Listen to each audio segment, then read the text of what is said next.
Burmese Golf Society BGS ဆိုတာ 1980s လောက်တုန်းကအင်္ဂလန်ရောက်နေတဲ့မြန်မာဆရာဝန်တစုကတငယ်ချင်းတွေအတူတူပြိုင်ပွဲအနေနဲ့ golf ရိုက်နိုင်အောင်ဆိုပြီးတော့တည်ထောင်ထားတဲ့အဖွဲ့အစည်းလေးတစ်ခုဖြစ်ပါတယ်golf ရိုက်မယ်နိုင်တော့မနိုင်ဒီနေ့2026 Dr. Miasul Trophy ပြိုင်ပွဲက Knutsford မြို့ Heroes ကောက်ကွင်းမှာဖြစ်ပါတယ်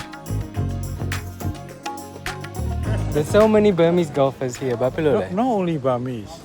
Asian တွေကုန်ကြိုက်တယ်ဒါကြောင့်မို့လို့ Asian ladies တွေက they're at the top of the world They're succeeding isn't it?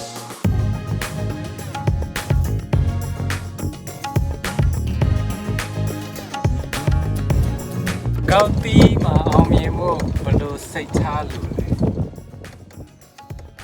Not rush it, Yes no hurry. Get to concentrate, you know. Mindfulness.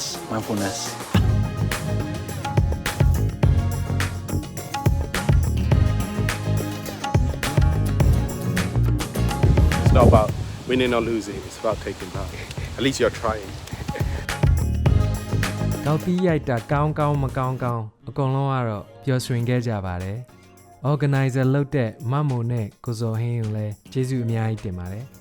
နောက်လာမယ့်ပွဲကိုလည်းလူတွေအကုန်လုံးကမျှော်လင့်နေကြပါတယ်အန်တီသိန်းကျွန်တော်ကိုပြောတဲ့စကားလုံးလေးတွေပြန်ပြောချင်ပါတယ်တကွဲတပြားရောက်နေတဲ့မြန်မာချင်းချင်းတွေဒီလိုစုံပြီးတော့တွေ့ရတာဘလောက်ဝမ်းသာဖို့ကောင်းတယ်လဲ